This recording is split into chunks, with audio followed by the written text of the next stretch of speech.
Polydorus is the youngest son of Priam and Hecuba in the mythology of the Trojan War. Polydorus is an example of the fluid nature of myth, as his role and story vary significantly in different traditions and sources.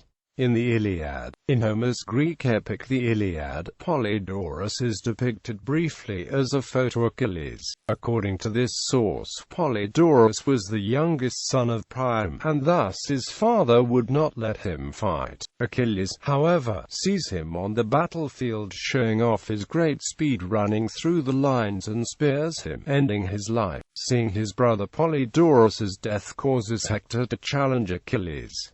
In Hecuba and Metamorphoses, in Euripides' tragedy Hecuba, the ghost of Polydorus is a character, and his death is the cause of the main conflict of the play. Polydorus's ghost presents the prologue of the play, explaining that he was sent to Thrace under the protection of King Polymestor in case Troy fell. With his son, Priam sent gold so that if Troy should fall his son could continue to support himself. Once Troy fell, however, Polymestor killed Polydorus by throwing him into the sea and stole the gold. Polydorus laments the fact that his body is adrift in the sea without the proper death rites. Later in the play, a slave woman tells Hecuba that Polydorus's body has been found washed up on shore. Hecuba explains that she saw the murder of Polydorus in a dream and it is Polymestor. Aided by Agamemnon and the other captive women, Hecuba proceeds to avenge her son's murder by killing Polymestor's sons and blinding him. This same story of Polydorus is the subject of an episode in Ovid's Metamorphoses.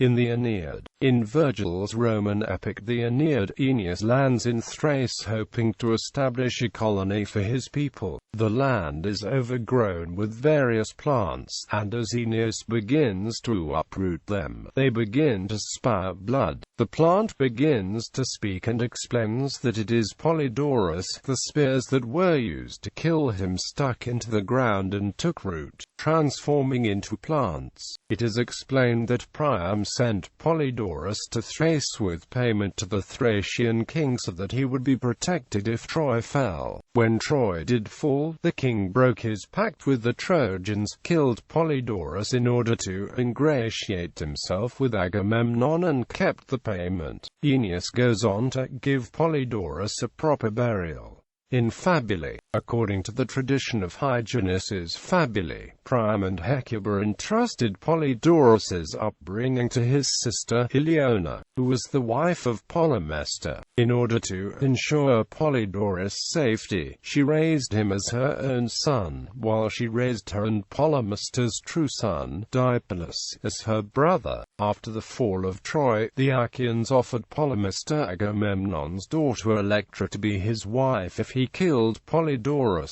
Polymestor agreed, but because of the switch that Ileona executed, he instead killed Deipylus. As this occurred, Polydorus went to the oracle of Apollo in order to learn of his true parentage. Here he was told that his home city had been destroyed, his father killed, and his mother captured. Upon returning home, and still believing that he was the son of Polymestor and Ileona, he asked Ileona why the oracle had been wrong, at which point she tells him the truth of his ancestry. He proceeds to blind and kill Polymestor at his sister's advice.